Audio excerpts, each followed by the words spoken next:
সংবাদ সবাইকে স্বাগত জানাচ্ছি। আমি ফিরোজ তোহা। শুরুতেই সংবাদ শিরোনাম।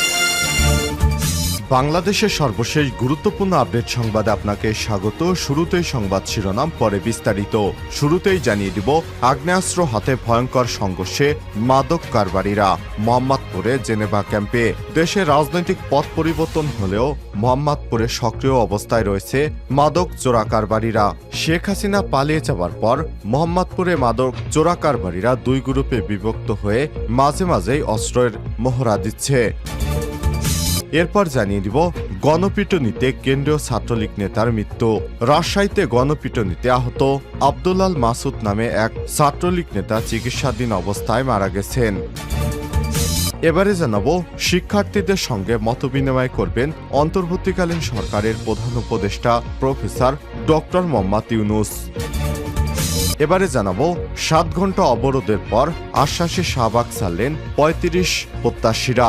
সরকারি চাকরিতে আবেদনের বয়সসীমা 35 বছর করার দাবিতে চাকরিতে আবেদনের বয়সসীমা 35 প্রত্যাশী সাধারণ শিক্ষার্থী সমন্বয়ক পরিষদ ব্যানারে প্রায় 7 ঘন্টা শাহবাগ অবরোধ করে একদল চাকরি প্রত্যাশীরা। পরে রাত 8:30টার দিকে তারা সরকারের পক্ষ থেকে আশ্বাস পাওয়ার কথা জানিয়ে অবরোধ প্রত্যাহার করে রোববার পুনরায় শাহবাগে অবস্থান কর্মসূচি পালনের ঘোষণা দিয়ে স্থান ত্যাগ করেছেন। এদিকে মনিরুলের স্ত্রী অতিরিক্ত সচিব শায়লা ফারজানা ওএসডি জনপ্রশাসন মন্ত্রণালয়ের সংযুক্ত অতিরিক্ত সচিব শায়লা ফারজানা বিশেষ ভারপ্রাপ্ত কর্মকর্তা ওএসডি করা হয়েছে। শায়লা সাবেক অতিরিক্ত পুলিশ মহাপরিদর্শক ও বিশেষ শাখা এসবির প্রধান মনিরুল ইসলামের স্ত্রী। মনিরুলকে ইতিমধ্যে বাধ্যতামূলক অবসরে পাঠানো হয়েছে। অভিযোগ রয়েছে তিনি গোপালগঞ্জে বাড়ি থাকার সুবিধার্থে মুক্তিযোদ্ধা কোঠা ও জেলা কোঠায় চাকরি পেয়েছিলেন। এবং সর্বশেষ জানিয়ে দিব, মন্ত্রী এমপিদের দুর্নীতি ও অর্থ পাচারের অনুসন্ধান, লোক দেখানোর কাজে দুদক। রাজনৈতিক সরকারের আমলে নগদণ্ডহীন বাগবনে যা দুর্নীতি দমন কমিশন দুদক হঠাৎ গর্জন শুরু করেছে। প্রায় প্রতি কার্য দিবসেই 2-4 জন সাবেক মন্ত্রী এমপি এবং তাদের পরিবারের সদস্যদের সম্পদের খোঁজে নামছেন তারা। পাচার করা হাজার হাজার কোটি টাকার সন্ধানের কথাও বলা হচ্ছে। এখন পর্যন্ত অন্তত 69 জন এমপির অবৈধ সম্পদের অনুসন্ধানের সিদ্ধান্ত নিয়েছে। এদের মধ্যে কমপক্ষে 29 জনের সম্পদের সুনির্দিষ্ট তথ্য 2 বছর আগে থেকেই সংস্থাটির গোয়েন্দা শাখায় পড়েছিল। তখন কোনো ব্যবস্থা নেওয়া হয়নি। সরকার পতনের পর এসব ফাইল সামনে এনে অনুসন্ধানের সিদ্ধান্ত নিচ্ছে কমিশন। আবার নতুন করে অনুসন্ধানের জালে আটকানো অনেকের অভিযোগ, আগে একাধিকবার পরিসমাপ্তি করে ক্লিনচিট দেওয়া হয়েছিল। সংশ্লিষ্টরা বলছেন, ছাত্র জনতার আন্দোলনের পর আওয়ামী লীগ সরকারের আজ্ঞাবহ কমিশন ঢেলে সাজানোর দাবি উঠল। গদি রক্ষায় গণহারে মন্ত্রী এমপিদের বিরুদ্ধে অবৈধ সম্পদ অর্জন ও অর্থ পাচারের অনুসন্ধানের সিদ্ধান্ত হচ্ছে। অথচ আওয়ামী লীগ সরকারের আমলে চালু অনেক মন্ত্রী এমপিদের অনুসন্ধান ফাইল বছরের পর বছর ধরে ঝুলে আছে। এক্ষেত্রে দুদক কিছুই করতে পারেনি। এই নগদণ্ডহীন দুদকের কর্মকর্তাদের পরিবর্তন এখন সময়ের ব্যাপার। প্রিয় দর্শক, এতক্ষণ শুনছিলেন সংবাদ শিরোনাম, এবারে বিস্তারিত। তবে তার আগে বন্ধুরা, অনুরোধ থাকবে এই সংবাদটিতে একটি লাইক দিন। এই চ্যানেলে আপনি নতুন হয়ে থাকলে আমাদের সংবাদটি দেখতে দেখতে চ্যানেলটি সাবস্ক্রাইব করে রাখুন। কমেন্ট করে আপনার মূল্যবান মতামত জানিয়ে দিন আপনি বিশ্বের কোন দেশ থেকে বা বাংলাদেশের কোন স্থান থেকে আমাদের সংবাদটি দেখছেন এবং শুনছেন। এবারে বিস্তারিত। আগ্নেয়াস্ত্র হাতে ভয়ঙ্কর সংঘর্ষে মাদক কারবারিরা মোহাম্মদপুরে জেনেভা ক্যাম্প। দেশের রাজনৈতিক পথ পরিবর্তনের পর অনেক ক্ষেত্রে চিত্র বদলালেও বহুল আলোচিত মোহাম্মদপুরের জেনেভা ক্যাম্প ব্যতিক্রম। রাজধানীর সবচেয়ে বড় এই মাদকের বাজার রয়েছে স্বরূপে, বরং আগের চেয়ে আরও কিছু বেপরোয়া হয়ে উঠেছে এখনকার মাদক কারবারিরা।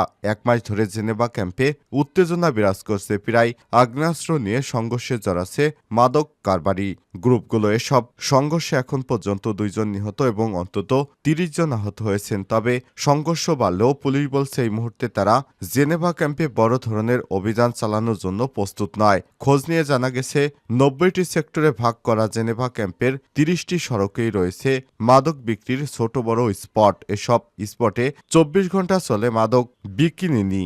আল ফালা মেডিকেল গলিতে হেরোইন কিনতে প্রায় ক্রেতাদের লাইন লেগে থাকে। ইয়াবা, হেরোইন, গাঁজা সহ বিভিন্ন ক্যাম্পের প্রায় অর্ধ কোটি টাকার মাদক বিক্রি হয় এখানে। মাদক ব্যবসা নিয়ে ক্যাম্পে প্রায় বিভিন্ন গ্রুপের মধ্যে সংঘর্ষ হয়। কালবেলার হাতে সংঘর্ষের কয়েকটি ভিডিও এসেছে। এর একটিতে দেখা যায় ক্যাম্পের গলির ভেতরে পিস্তল হাতে গুলি ছুটতে ছুটতে এগিয়ে যাচ্ছে এক যুবক। জানা গেছে তার নাম সোয়া সেলিম। আরেকটি ভিডিওতে হেলমেট এবং ভেস্ট পরে আরেকজন যুবককেও বন্দুক নিয়ে গুলি চালাতে দেখা যায়। তার আশপাশে থাকা আরও কয়েকজন প্রতিপক্ষের দিকে ইটপাটকেল নিক্ষেপ করছিলেন। স্থানীয়রা কালবেলাকে নিশ্চিত করেছে বন্দুক হাতে গুলি করা ব্যক্তির নাম কালিম জাম্বু।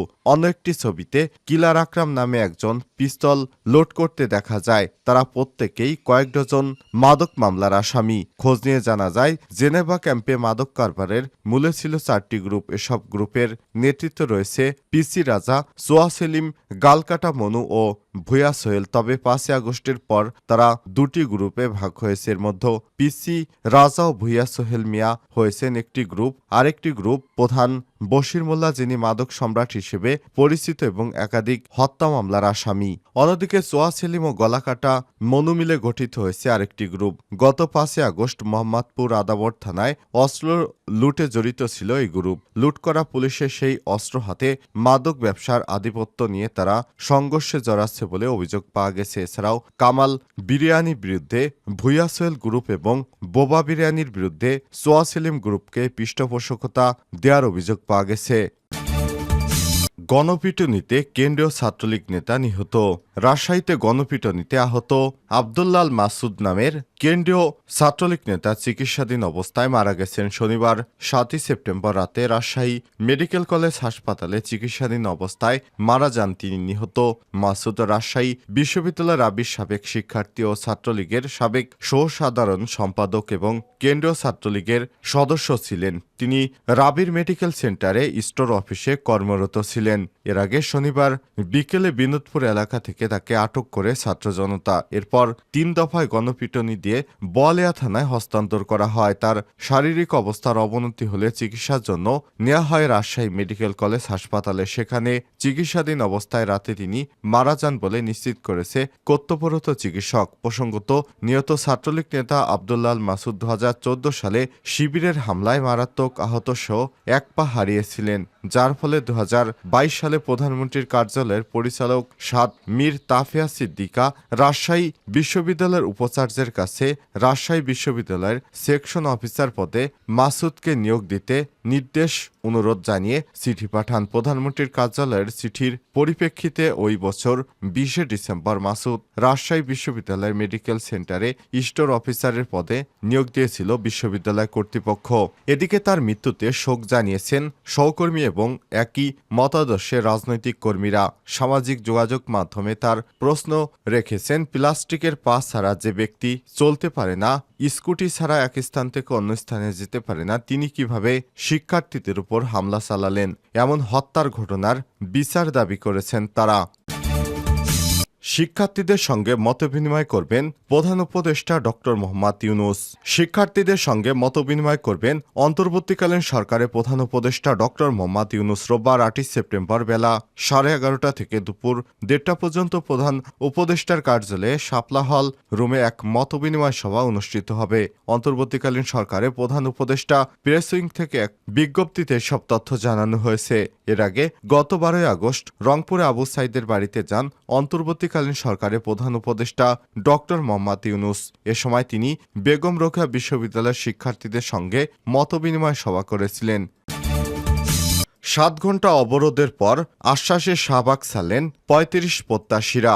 সরকারি চাকরিতে আবেদনের বয়সসীমা 35 বছর করার দাবিতে চাকরিতে আবেদনের বয়সসীমা 35 প্রত্যাশী সাধারণ শিক্ষার্থী সমন্বয়ক পরিষদ ব্যানারে প্রায় 7 ঘন্টা শাহবাগ অবরোধ করেন একদল চাকরি প্রত্যাশী। পরে তারা রাত 8:30টার দিকে সরকারের পক্ষ থেকে আশ্বাস পাওয়ার কথা জানিয়ে অবরোধ প্রত্যাহার করে রোববার পুনরায় শাহবাগে অবস্থান কর্মসূচি পালনের ঘোষণা দিয়ে স্থান ত্যাগ করেন। শনিবার 7 সেপ্টেম্বর সকাল 11টায় শাহবাগের জাতীয় জাদুঘরের সামনে আন্তর্জাতিক মানদণ্ড অনুযায়ী চাকরিতে আবেদনের বয়সসীমা ন্যূনতম 35 চাই শর্ত সাপেক্ষে উন্মুক্ত মুক্ত শীর্ষক সমাবেশে তারা দুপুর 1:30টার দিকে শাহবাগ অবরোধ করে নেতে চতুর্দিকে রাস্তায় ভয়াবহ যানজট সৃষ্টি হয়, ফলে দুর্ভোগে পড়েন এ পথে যাতায়াতকারী সাধারণ মানুষ। দুপুরে মগবাজার থেকে সিএনজিতে এসে শাহবাগে আটকে পড়েন। বিরক্তি প্রকাশ করেন 50 বছর বয়সী কামাল হোসেন। তিনি বলেন, এ বয়সে হেঁটে পার হওয়ার সুযোগ নেই। তিনি সায়েন্স ল্যাবে যাবেন, তবে তাকে আটকে দেয়া হয়েছে। মনিরুলের স্ত্রী অতিরিক্ত সচিব শায়লা ফারজানা ওএসডি। জনপ্রশাসন মন্ত্রণালয়ের সংযুক্ত অতিরিক্ত সচিব শায়লা ফারজানাকে বিশেষ ভারপ্রাপ্ত কর্মকর্তা ওএসডি করা হয়েছে। শায়লা সাবেক অতিরিক্ত পুলিশ মহাপরিদর্শক ও বিশেষ শাখা এসবি প্রধান মনিরুল ইসলামের স্ত্রী। মনিরুল ইতিমধ্যে বাধ্যতামূলক অবসরে পাঠিয়েছে সরকার। শনিবার 7 সেপ্টেম্বর রাতে তাকে ওএসডি করে প্রজ্ঞাপন জারি করেছে জনপ্রশাসন মন্ত্রণালয়। বিসিএস 17 ব্যাচের প্রশাসন ক্যাডারের কর্মকর্তা শায়লা ফারজানা বিসিএস উইমেন নেটওয়ার্কের মহাসচিব। ছাত্র জনতার অভ্যুত্থানে শেখ হাসিনা সরকারের পতনের পর 13 আগস্ট প্রথম অফিসে যান গোপালগঞ্জের কোটায় নিয়োগ পাওয়া প্রভাবশালী এই কর্মকর্তা। এ সময় বিগত দিনের পদবঞ্চিত কর্মকর্তাদের একটি দল তার কক্ষে প্রবেশ করে তিনি কেন এসেছেন তা জানতে চান। তাকে আটকে রেখে বিক্ষোভ করতে থাকেন বঞ্চিতরা। খবর পেয়ে জনপ্রশাসন মন্ত্রণালয়ের অতিরিক্ত সচিব প্রশাসন মাসুদুল হাসান কয়েকজন কর্মকর্তাকে নিয়ে তাকে উদ্ধার করে নিজের দপ্তরে নিয়ে যান। বঞ্চিতরা তখন জনপ্রশাসন মন্ত্রণালয়ে না আসার জন্য হুঁশিয়ারি দেন। পরে তাকে পুলিশি পাহারায় গাড়িতে করে সচিবালয়ের বাইরে পাঠানো হয়। এরপর তিনি আর জনপ্রশাসন মন্ত্রণালয়ে যাননি।